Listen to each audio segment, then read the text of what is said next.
ఒక pyramid master ఆత్మకథ కార్యక్రమానికి స్వాగతం, సుస్వాగతం.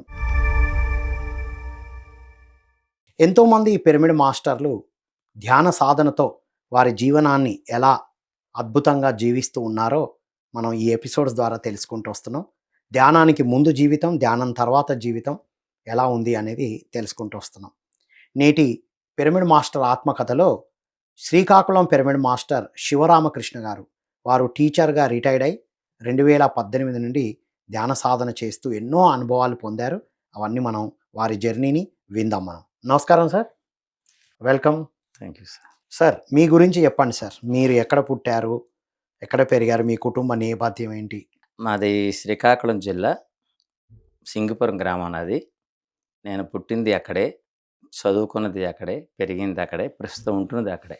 నేను 10వ తరగతి వరకు మా సింగిపురం గ్రామంలో చదువుకున్నాను.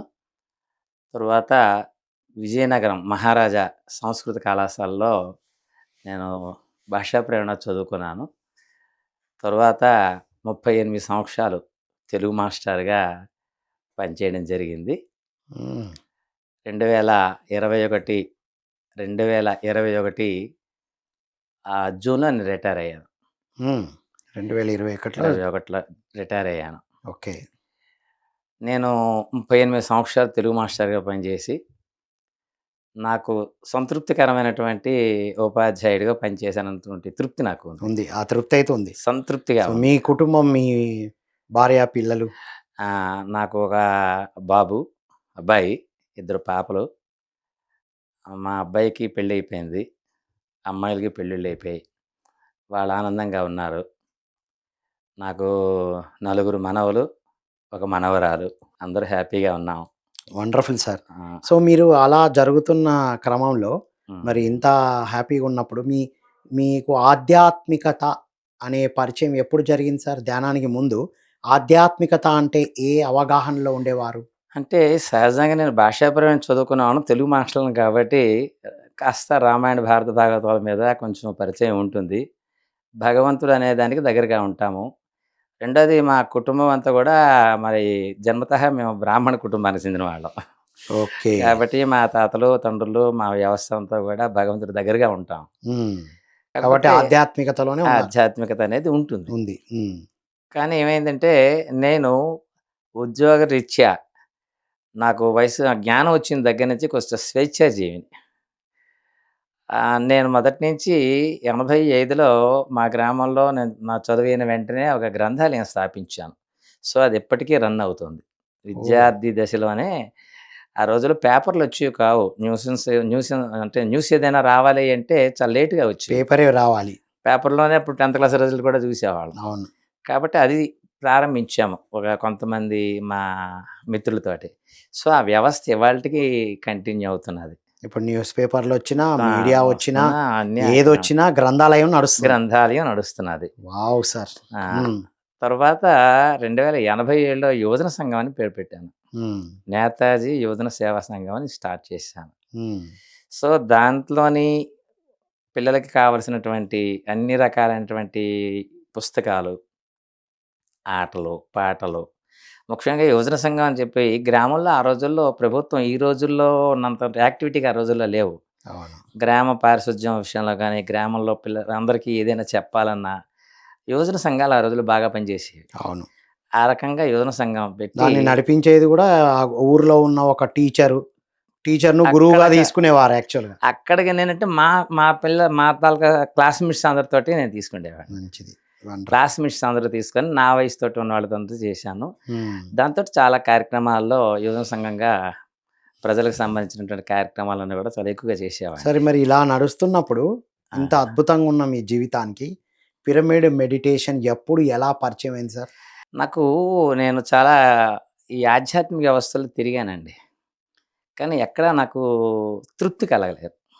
వాస్తవంగా కలగలేదు. కానీ ఏదో తెలుసుకోవాలి, జీవితంలో ఇంకేదో ఉన్నదని మాత్రం ఉండేది. అట్లాగున్నప్పుడు నాకు 2018లో శ్రీకాకుళం నుంచి బంగారం గారని సత్యనారాయణ గారు అంటాం. ఆయన ఒక వ్యక్తి ద్వారా నాకు కబురు పెట్టారు. మీరు కార్యక్రమాలు బాగా చేస్తుంటారు కదా! మరి ఇక్కడేమో సింగపూర్‌లో ఈ శ్వాస మీద ధ్యాస అనేటువంటి కార్యక్రమం ద్వారా మంచి జరుగుతుందని ఒక వాసు అన్నటువంటి అబ్బాయి చేత కబురుపెట్టారు. పెడితే నేనన్నాను, ఇంతకుముందు 2, 3 వ్యవస్థలు చూశాను. ప్రారంభిస్తారు, వదిలేస్తారు. అది స్పష్టంగా మనకు తెలియని తర్వాత అది ఈ సుఖం లేదు. అంచేత నాకొద్దు అన్నా నేను. ఏ మరేంటి అన్నారు. సంవత్సరంలో? 2018. హ్మ్. ఏమన్నారు, "వచ్చి మాకది పూర్తిగా అర్థమయ్యే వరకు చెప్తానంటే రావాలి. లేదంటే నాకొద్దన్నాను." అంటే అప్పుడు బంగారం గారు వాళ్ళు చెప్పి, "లేదండి, మేము మీకొచ్చే వరకు పూర్తిగా అర్థమయ్యే వరకు మేము చెప్పొచ్చు మాది" అన్నారు. అయితే ఓకే అన్నాము. అప్పుడు 10 మందిని తీసుకున్నాము. వాళ్ళు వేకువజామునే 4:30కి సింగిపురం అంటే శ్రీకాకుళం నుంచి 10 కిలోమీటర్ల దూరం అది. చలి అంటే జనవరి, ఫిబ్రవరి కాబట్టి చలే. ఆ చలిలో వాళ్ళొచ్చేవాళ్ళు. వచ్చి 2 మాసాల వరకు కూడాను 5-6 గంటల వరకు ప్రతిరోజు కూడా క్లాసులు చెప్పారు. ఈ క్లాసులు చెప్పడంలో శ్వాస మీద ధ్యాస అనేది 2 మాసాలు చేసిన తర్వాత సో, చెయ్యటం ఎలాగన్నది ఓకే. తర్వాత ఆ 2 మాసాల్లో కాస్త అనుభవం వచ్చింది. సాటిస్ఫాక్షన్ ఇందులో ఏదో ఉంది అని ఒక ఆలోచనొచ్చింది. మీరు వెతుకుతున్నది మీకు దొరికినట్టయింది. దొరికింది. హ్మ్. దొరికింది ఎలాగండి అంటే, ఎవరో చెప్పింది మనం చెప్పటం వేరు. చెప్పింది స్వానుభవంలోకొచ్చి తిరిగి చెప్పేటువంటి స్థాయి మనకుంటే అందులో తృప్తి ఉంటుంది. యెస్. నేను అట్లాగా 2 మాసాలు అవ్వగానే నాకు తృప్తొచ్చింది. మీకు కలిగిందా ఆ తృప్తి? కలిగింది. తృప్తి హ్మ్. కలిగింది. కలగగానే అక్కడి నుంచి నేను మా వాళ్ళందరికీ చేరదీసి చెప్పడం నేను ప్రారంభించాను. హ్మ్. అట్లాగే ప్రారంభించినటువంటి ఆ ఉద్యమం ఒక ఉద్యమంగానే జరుగుతున్నది. ఉద్యమమే మరి. ఇవాల్టి వరకు కూడా ఉద్యమంలాగే జరుగుతున్నది. హ్మ్. 10 మందితో ప్రారంభించినటువంటి ఆ వ్యవస్థ 8 సంవత్సరాలకి, ఆరో సంవత్సరంలో పెద్ద కార్యక్రమం చేశాం. ఆరో వార్షికోత్సవం చేశాం. హ్మ్. పెద్దవాళ్ళందరినీ తీసుకొచ్చాం. హ్మ్. తీసుకొచ్చి ఒక 1000 మందితోటి అన్ని ఏర్పాట్లు చేస్తూ వన్ డే ప్రోగ్రామ్ పెట్టాం. వావ్! అది మాకు చాలా సాటిస్ఫాక్షన్ ఇచ్చిందనమాట. పెద్ద వాళ్ళందరినీ తీసుకొచ్చాం. భిక్షమయ్య గురూజీ గారిని. హ్మ్. అలాగే మాకు మంచి అప్పుడు మాకక్కడ ఏఎస్‌పి గారు ఉండేవాళ్ళు. హ్మ్. ఆయన, అలాగే విజయ హైదరాబాద్ నుంచి మాతాజీ ఇట్లాంటి వాళ్ళందరూ అవేళ మాకు ప్రోగ్రామ్‌కి అనుకోకుండా మంచి రావటం. ప్రోగ్రామ్ ఏర్పాటు చేశారు. పెద్ద అంటే ప్రోగ్రామ్ ధ్యాన ప్రచారం చేయడంలోనే ఒక బిగ్ మెగా ప్రోగ్రామ్ మెగా అయింది. చేశారు 6 అందులో. ఇయర్స్‌కి. వండర్‌ఫుల్. మరి మీ ధ్యాన అనుభవాలు సార్ రోజుకి ఎంత సేపు చేసేవారు? మాకు ఇప్పుడు 120 మంది ఉంటారు సార్ ఇప్పుడు మాకు. మార్నింగు 5-6 ఎవ్రీడే ఉంటుంది. ఇప్పుడు కూడా నడుస్తుంది. ఇప్పటికీ నడుస్తుంది. రైట్. ఇవాళ. అప్పుడు మీరు ఆ 2 నెలల తర్వాత ఆ! రోజుకి ఎంతసేపు ధ్యానం చేసేవారు? మీ అనుభవాలేంటి? నేను ధ్యానంలో ఏం చూశారు? ఏం విన్నారు? ఏం తెలుసుకున్నారు? నాకు ధ్యానం ఇప్పటికీ కంటిన్యూ చేస్తున్నాం సార్. మాకక్కడ సెంటర్ ఏంటంటే సాయంత్రం 6:30 నుంచి 8 గంటల వరకు స్వాధ్యాయము చేస్తాము, మెడిటేషన్ చేస్తాం. వీటిలో మాకొచ్చింది ఏంటంటే, మాకు అనుభవాలన్నీ కూడా చెప్పుకుంటుంటాం. నాకొచ్చిన అనుభవం ఏంటంటే, వాస్తవంగా నాకు ఆరోగ్యరీత్యా నేను ఇందులోకి రాలేదు. నాకేదో చాలామంది ఏమని అంటారంటే, అది తగ్గిపోయింది, ఇది తగ్గిపోయింది, నాకు అందుకోసం వచ్చాను. నాకు భగవంతుడి దయవల్ల ఏ రకమైనటువంటి ఏ సమస్యలేమీ లేవు. కానీ నేను ఇందులో తెలుసుకోవాలన్న కోరికకి నాకు ఇది దొరకడం జరిగిందనమాట. అనుభవాలు అంటే ఆనందం సార్. మెయిన్ ఇందులో ఏంటంటే, పత్రిజీ గారికి ప్రణామాలు మొదటే చెప్పుకోవాలి. విషయం ఏంటంటే, నేనే గురువుని, నేనే చెప్పింది నువ్వు చెయ్యాలన్నది చాలా వ్యవస్థలా ఉంది. హ్మ్. రెండోది డ్రెస్ కోడ్ ఇలాంటి బట్టలే వేసుకోవాలి. లేకపోతే ఇట్లాంటి నియమాలే పాటించాలి అని చూస్తున్నాం కదా చాలా వ్యవస్థలు. సో, ఇందులో నియమాలు లేవు. ఏవి వదలక ఒక్కటే వదలాలి. ఏంటది? మాంసాహారాన్ని విడిచిపెట్టాలి. వదిలిపెట్టాలి.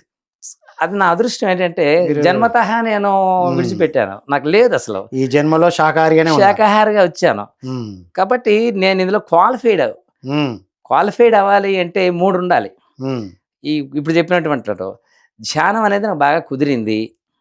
శాకాహారిని. స్వాధ్యాయము అంటే ఉపాధ్యాయ వృత్తి రీత్యా నేను చాలా చదివాను. హ్మ్. పుస్తకాలు చదువుకోగలను. కాబట్టి అది చదివి నేను సాయంత్రం క్లాసులు చెప్పడం ప్రారంభించాను. హ్మ్. మా వాళ్ళందరికీ క్లాసులు చెప్తున్నాను. నా దగ్గర విన్నవాళ్ళు ఇప్పుడు 10, 15 మంది మాస్టర్‌లు తయారవుతున్నారు. ఓకే. Very nice. సో, మేమిప్పుడు ఏం చేస్తున్నామంటే శ్రీకాకుళంలో ఏ కార్యక్రమాలు చేసినా శ్రీకాకుళం జిల్లాలో సింగిపురం మరి ఫస్ట్ స్థాయిలో ఉంది. వండర్‌ఫుల్ అండి. మీరు ఇంకా మరి పత్రిజీ పుస్తకాలేమన్నా చదివారా? చదివాను సార్. అన్ని హ్మ్. పుస్తకాలను చదివాను. పత్రిజీ గారి హ్మ్. పుస్తకాలు చదివాను. మనకి యూట్యూబ్‌లో వచ్చేటువంటి కార్యక్రమాలు, ముఖ్యంగా మీ తాలూకా ఇంటర్వ్యూలు నేను ఎక్కువగా చూస్తూ ఉంటాను. Okay sir. మాకు థాంక్ యూ. టీవీ ఛానెల్ గూడా హ్మ్. పల్లెటూరది. హ్మ్. ఇది రావు మనకి. హ్మ్. రావు. ఓకే. రాదు అంటే వాళ్ళతో ఫైట్ చేశాం. హ్మ్. మీరు పీఎంసీ ఛానెల్ పెడతారా? మానేయాలని. హ్మ్. మేమంతా ఒక 70, 80 మంది లేడీస్ ఉన్నారు మాకు. హ్మ్. హ్మ్. మీరు పెట్టకపోతే 2 మాసాలు చేశాను. మీరు పెట్టకపోతే మేము హ్మ్. పీఎంసీ ఛానెల్ గాని పెట్టకపోతే మేము టీవీలో కనెక్షన్ కట్. కట్టాను. కట్ చేసేసాను. హ్మ్.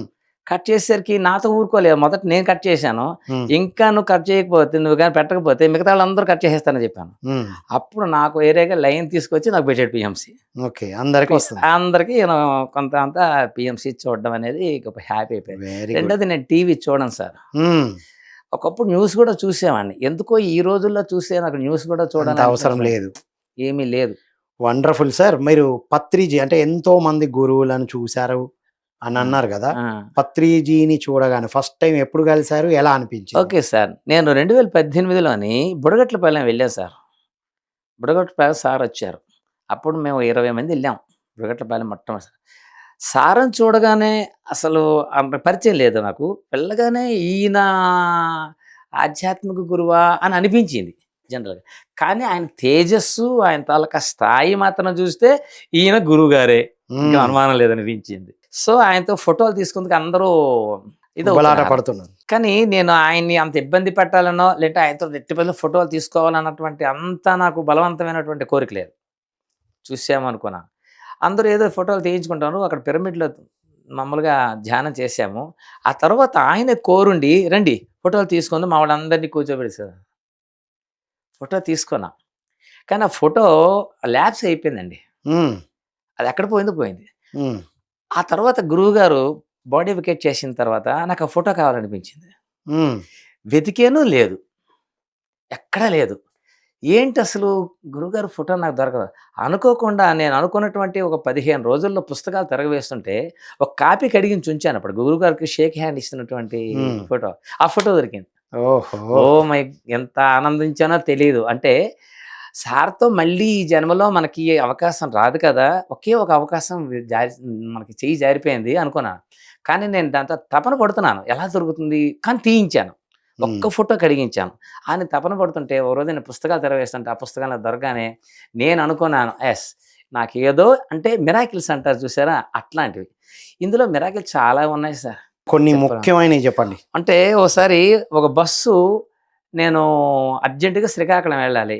ఆ బస్సు నేను ఇలాగ వెలిసి అక్కడ ఆపకుండా వెళ్ళిపోయాడు. ఇప్పుడు ఆపకుండా వెళ్ళిపోయాడు ఏమిటో అనుకున్నాను నేను. అది చుట్టూ తిరిగి వెళ్తుంది. దాని వెనకాతల ఒక బస్సొచ్చింది. డైరెక్ట్ కాంప్లెక్స్‌కెళ్తుంది. హ్మ్. అంటే నాకు టైం కలిసొచ్చింది. అది ఎందుకు తప్పిపోయింది ఖాళీది అనుకుంటే, ఇది నన్ను కరెక్ట్‌గా తీసుకెళ్ళి నిమిషాల మీద వైజాగ్ వెళ్ళడానికి ఒక మంచి అవకాశం. సో, ఇది మన తాలూకా ఆలోచన. మనకి ఎంత ఏది ఎప్పుడు అందించబడాలో అందిస్తూ ఉంటారు. అందించబడుతుంది. నేను నమ్ముతాను సార్ చాలా విషయాలు. హ్మ్. మనం ఏదైతే అనుకుంటామో అది అవుతుంది. రెండోది ఇందులోకొచ్చిన తర్వాత అబద్ధం ఆడడం అనేది లేదు నాకు. అంతకు ముందే లేదు. అంతకుముందు లేదు సార్ హ్మ్. వాస్తవంగా. ఓకే. ఇప్పుడు నేను అందరికీ చెప్పగలుగుతున్నాను. రైట్. సార్ మరిప్పుడు ఇంతకుముందు రామాయణం, మహాభారతం, భగవద్గీత ఆ! చదివానన్నారు గదా! హ్మ్. ధ్యానం జేసిన తర్వాత హ్మ్. ఆ గ్రంథాలను ఎలా అర్థం జేసుకున్నారు? Okay sir. వాటన్నిట్లోని ఇందులో వంశీ గారి తాలూకువి నేను ఎక్కువగా వింటుంటాను. వంశీ గారు గూడా మన దగ్గరికొచ్చారు. వంశీ గారు మాస్టర్‌లందరూ వచ్చారు. సింగపురం రాని మాస్టర్స్ ఎవరు లేరు. హ్మ్. ఒక్క మా దురదృష్టం ఏమిటో గాని పత్రిజీ గారిని మాత్రం తీసుకెళ్ళలేకపోయాం. పర్వాలేదు. పత్రిజీయే ఉన్నారక్కడ. కానీ తక్కిన మాస్టర్‌లందరూ దామోదర్ రెడ్డి గారు, మరి హ్మ్. వీళ్ళంతా మనకి వచ్చారు. సింగపూర్ శ్రీకాకుళం ఎవరొచ్చినా సింగపూర్ ముందొస్తారు. హ్మ్. అంత గనక అక్కడ మంచి అవకాశాలున్నాయన్నమాట. ఓకే. సో, నేను 2018 నుంచి ఇప్పటికి అనేక కార్యక్రమాల్లో పాల్గొంటూ బుడగట్లపాలెం వెళ్ళిన తర్వాత పత్రిజీ గారిని కలవడం జరిగింది. తర్వాత ఇక్కడికి నేను 2, 3 సార్లు ఈ కడతాల్ కూడా రావడం జరిగింది. ఎక్కడ కార్యక్రమాలు జరిగినా వెళ్తూనే ఉంటాం. శ్రీకాకుళానికి కూడా పెద్ద కార్యక్రమం చేశాం. అది కూడా చాలా దిగ్విజయంగా చేయడం అనేది చేశాము. శ్రీకాకుళం ఏ కార్యక్రమాలు చేసినా మా గ్రామం నుంచి మేము ఒక 60 మంది, 50 మంది, 40 మంది మేము వెళ్తాం. ఎక్కడికైనా ఆ కార్యక్రమాలకి వెళ్ళడం సార్ జరుగుతుంది. మీరు అప్పుడు మహాభారతం, భాగవతం ఎలా ఓకే. అర్థమైంది? హ్మ్. హ్మ్. ఇప్పుడు వాటిల్లోని సారం మీకెట్లా అర్థమైంది? అదే సార్. తేడా ఏంటి? తేడా ఏంటి సార్? భగవద్గీత నేను చెప్పాలనుకున్నాను సార్. భగవద్గీత సార్ ఇక్కడికొచ్చినప్పుడు సార్ రాసిన భగవద్గీత నేను కొన్నాను. ఈ భగవద్గీత అందరికీ చెప్పాలన్నది ఆలోచన నేను పెట్టుకున్నాను. అందరికీ చెప్పాలంటే అది అందరికీ అర్థం కాదు. భగవద్గీత ఏంటంటే అందరికీ నేర్పిస్తారు. అన్ని శ్లోకాలు 700 శ్లోకాలు నేర్పిస్తారు. ఇది కాదు ఇంకోలాగా ఎలాగ చెప్పాలని నేను అనుకున్నాను. అప్పుడు సార్ తాలూకా పుస్తకం తీసి చదివాను. ఇంకా ఏదైనా అనుకోనుకోండి నేనేం చేశానంటే అప్పుడు మాకు ఒక 40 శ్లోకాలతోటి నాకు పేపర్ దొరికింది. ఈ 40 శ్లోకాలు గూడా నేను అందరికీ ముందు చెప్పడం జరిగింది. మన మే ఈ ధ్యానంలో ఉన్న వాళ్ళందరికీ. సో, అందులో శ్లోకాలనేవి ధ్యానం చాలా దగ్గరగా ఉంటాయి.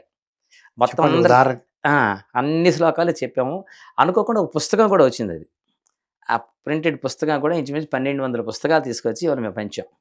అంటే మీరు అంతకుముందు ధ్యానం గురించి మీకు టచ్ అయిందా? ఉంది. అంతకుముందు చదివినప్పుడు?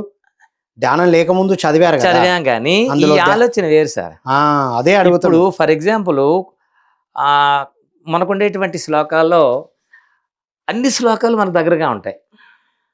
కానీ అవి ధ్యానానికి ముందు అర్థం అవ్వలే. లేదు. అంతగా అర్థం లేదు. అసలు ధ్యాన గ్రంథమే అని తర్వాత అర్థం చేసుకున్నారు. తర్వాత అర్థమైంది. తర్వాత ఉదాహరణ ఒక శ్లోకం చెప్పండి సార్. మనం భోజనం అంటే తిండి ఎట్లాగుండాలి, మన ప్రవర్తన ఎట్లాగుండాలి అన్నటి మీద చాలా శ్లోకాలున్నాయి సార్. ఆహ్, భోజనాలు అంటే ఎట్లాగుండాలి, దానికి ఏదో ఒక శ్లోకము తర్వాత యుక్తాహార విహారస్. యుక్తాహార విహారస్య యుక్తశ్చేష్టస్య కర్మసు యుక్తస్వప్నావబోధస్య యోగోబోధి దుఃఖః. అసలు ఆహారం ఉండాలని అందరూ అంటున్నారు. కానీ అక్కడ కృష్ణ భగవానుడు అక్కడే చెప్పాడు. ఆహారం ఎలా తీసుకోవాలి? ఎంత తీసుకోవాలి? వీటన్నిటి మీద అందులో ఉంది. విహారం ఎట్లాగుండాలి? అందరూ పెద్దలు చెప్పారు ఆ రోజుల్లో. ఒరేయ్! అటు వెళ్ళకరా, ఇటు వెళ్ళకరా, అది చేయకురా, ఇది చేయకురా గాని, ఇందులో మనకు ఒక్క వాక్యంలోనే మొత్తం మొత్తం చెప్పడం ఉంది. విహారము, యుక్తాహారము అలాగే అన్నీ మొత్తం 4 ఏవేవి ఉండాలనేవి కూడా ఆ ఒక్క శ్లోకంలో. వీటిని ఎవరైతే పాటిస్తారో వాళ్ళకే దుఃఖాన్ని పోగొట్టేటువంటి యోగం అనేది ప్రాప్తిస్తుంది అక్కడ చెప్పారు. అది గురువుగారు చెప్పింది కదా! గురువుగారు ఏం చెప్పారు? ఇవన్నీ చెప్పారు కదా! అంటే ధ్యానానికి ముందు ఇది అంత అంత అర్థం అవ్వలే. అర్థం కాదు. ఏదో శ్లోకాలు చదివామా, పఠించామా, పూర్తి చేసామా బుక్. అంతే. హ్మ్. అంతేగాని ఏం లేదు. అందులోని ఇప్పుడు అసంశయం మహాబాహో మనో దుర్నిగ్రహం చలం అభ్యాసేన తు కౌంతేయ వైరాగ్యేణ చ గృహ్యతే. మళ్ళీ అక్కడే హ్మ్. దేనివల్ల వస్తుంది? అభ్యాసం వల్ల దీనివల్ల వస్తుందని చెప్పారు. హ్మ్.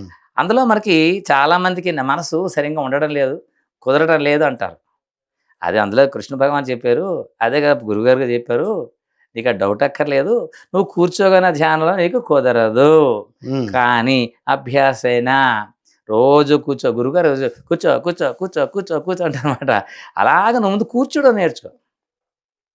కూర్చున్న తర్వాత నీకు కూర్చోవడం వస్తుంది. తర్వాత చేతిలో ఇది పెడతాము. మనస్సు చెప్పాడు. మనసుకి ఏం చెప్పాడు? అది చంచలమైనది. నీకే కాదు ఎవరికీ కుదరదు కూర్చో. కానీ అభ్యాసం వల్ల అది మనకొస్తుంది. లేదా వైరాగ్యాయన చ అన్నాడు. వైరాగ్యం అనేదానికి చాలా ఉన్నాయి. కానీ అభ్యాసం చేతే గురువుగారు మనకు చెప్పారు. వైరాగ్యం అంటే కుటుంబ వైరాగ్యం రకరకాల అందరికీ అక్కర్లేదు. ఇప్పుడు మనం హాయిగా సంసారంలో ఉండొచ్చు. డబ్బు సంపాదించాలి, వృత్తి చెయ్యాలి. అందరితోని స్నేహంగా ఉండాలి. సొసైటీతో సంబంధం ఉండాలి. నువ్వు కొండల్లోకి వెళ్ళిపోకర్లేదు. ఇదంతా రావాలంటే మాత్రం అభ్యాసము. అభ్యాసం అంటే ఇదే. కూర్చో, ధ్యానం చెయ్యి, శ్వాస మీద పెట్టు. నీకు శ్వాసే గురువు. Yes. ఇవాళ మనకు గురువుగారు చెప్పిన ఒక్కదాన్ని తీసుకొని ఇవాళ అనుభవాలు ఎన్ని చెప్పలేనన్ని అనుభవాలు మనకి ఇవాళ ఉన్నాయి. చెప్పలేనన్ని అనుభవాలు ఉన్నాయి. హ్మ్. సో, దాంతోటి ఇవాళ నేను ఆ రోజుల్లో పొందేటువంటి ఆనందం కన్నా ఇవాళ గ్రామాలకు వెళ్ళి నేను చెప్తున్నాను. అంటే ప్రచారం చేయడంలో ప్రచారం. ఆనందాన్ని పొందుతున్నారు. ప్రచారం చేయడంలో ఇప్పుడు ఆనందం. ప్రత్యేకంగా మీకు కనబడడం, అలా ధ్యానంలో వచ్చిన అనుభవాలు ఏం లేవు గానీ, జీవితం అవి అద్భుతంగా ఉందా? మామూలే సార్. హ్మ్. కూర్చున్న తర్వాత రంగురంగులగడం, ఎప్పుడు మనం చూడనటువంటివి ఎన్నో చూడడం, కనిపించడం ఎన్నో కనిపించడం, రకరకాలు ఉంటాయి. జరుగుతూ ఉంటాయి అవన్నీ. అవి కన్నా మనం ప్రాక్టికల్‌గా మనకి ఆత్మ బంధువులు వీళ్ళందరూ. హ్మ్. కుటుంబ బంధువులు చాలామంది ఉంటారు.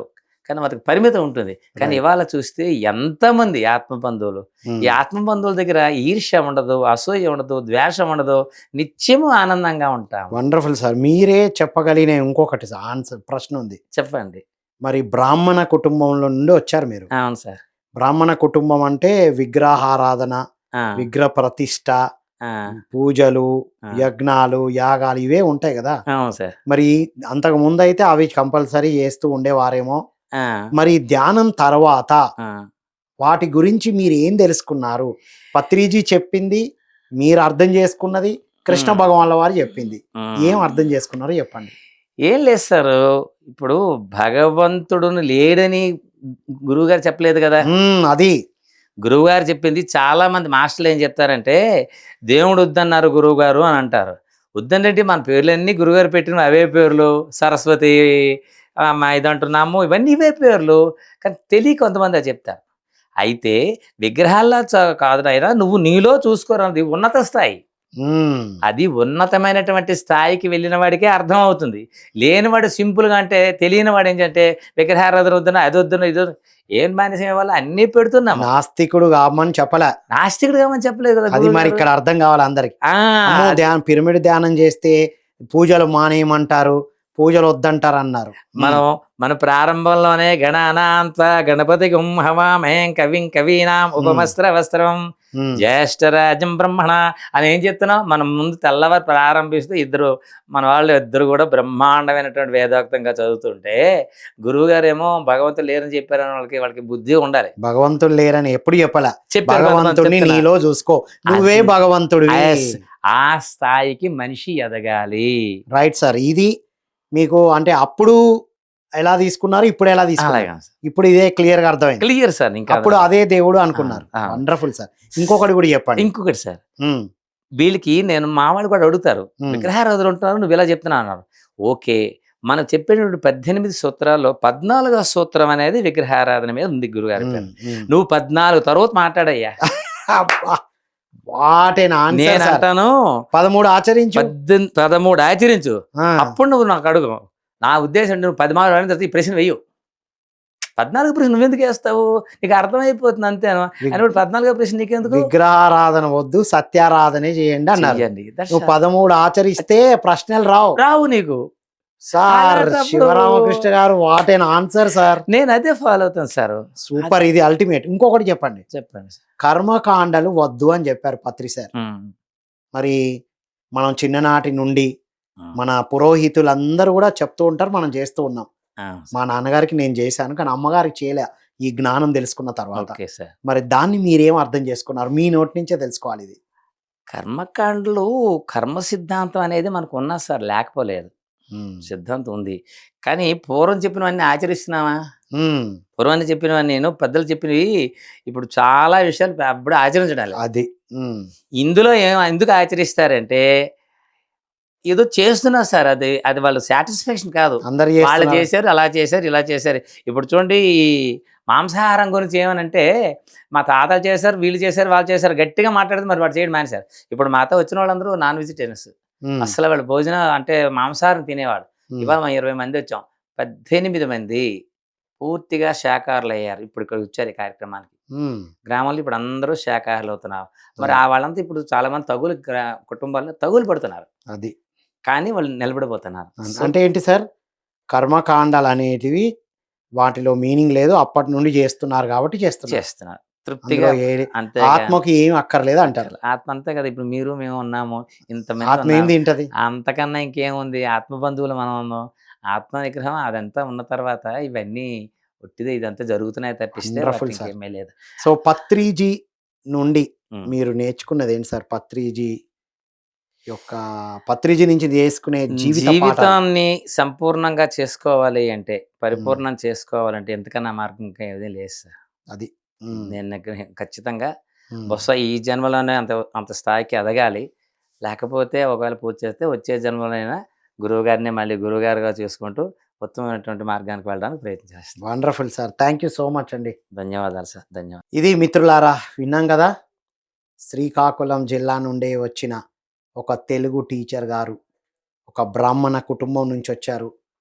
తెలుగు మాస్టర్‌గా ఎన్నో గ్రంథాలు చదివిన వ్యక్తిగా, హాయిగా ప్రశాంతంగా ఉన్న వ్యక్తి. ఏదైనా నేర్చుకుంటే సంపూర్ణంగా నేర్చుకోవాలి అన్న పట్టుదలతో ధ్యానంలోకి వచ్చి 60 రోజులు ధ్యాన సాధన చేసి, వారు వెతుకుతున్నది వారికే దొరికిందని వారు సంతృప్తి పడి, అప్పుడు సాధన చేస్తూ ఈ ధ్యాన ప్రచారాన్ని చేస్తూ ఉన్నారు. అప్పుడు ధ్యా ధ్యా మహాభారతం, భాగవతం, భగవద్గీత ఒకలాగా అర్థమైతే అవి ధ్యాన గ్రంథాలు అని ధ్యానం తర్వాత తెలుసుకోవడం. అవే విషయాలు పిరమిడ్ స్పిరిచువల్ సొసైటీస్ మూవ్‌మెంట్ ద్వారా బ్రహ్మర్షి పితామహ పత్రిజీ వారు మనకు అందిస్తున్నారు అనేటువంటి అద్భుతమైన జ్ఞానాన్ని తెలుసుకొని ఎంతోమందికి ప్రచారం చేస్తున్నారు. ముఖ్యంగా విగ్రహారాధన వద్దు అన్నదాన్ని చాలామంది అపార్థం చేసుకున్న విషయాన్ని చాలా బాగా చెప్పారు సారు. ఇప్పటికి గూడా ఎవరికైనా ప్రశ్న ఉంటే 18 ఆదర్శ సూత్రాల్లో 14వ ఆదర్శ సూత్రం ఇదయినప్పుడు మిగతా 13 ఆచరిస్తే అది అర్థమవుతుంది అని వారి సమాధానం. ఎంత అద్భుతం గదా! కర్మకాండలు ఎవరో చేస్తున్నారని చేస్తున్నాం కానీ దానిలో ఏమీ అర్థం లేదు అనేది కూడా వారి నోటి నుంచి మనం తెలుసుకున్నాం. కాబట్టి మిత్రులారా, ధ్యాన సాధన చేస్తూ ఈ 18 ఆదర్శ సూత్రాలని ఆచరిస్తే ఉన్నతంగా ఎదుగుతాము అని వారు తెలుసుకొని అందరికీ బోధిస్తున్న వైనాన్ని మనం తెలుసుకున్నాం. కాబట్టి మిత్రులారా, అందరం ధ్యానం చేస్తూ అద్భుతంగా హాయిగా జీవించాలని కోరుకుంటూ మరో కార్యక్రమంలో మళ్ళీ కలుద్దాం. అంతవరకు సెలవు. Thank you all.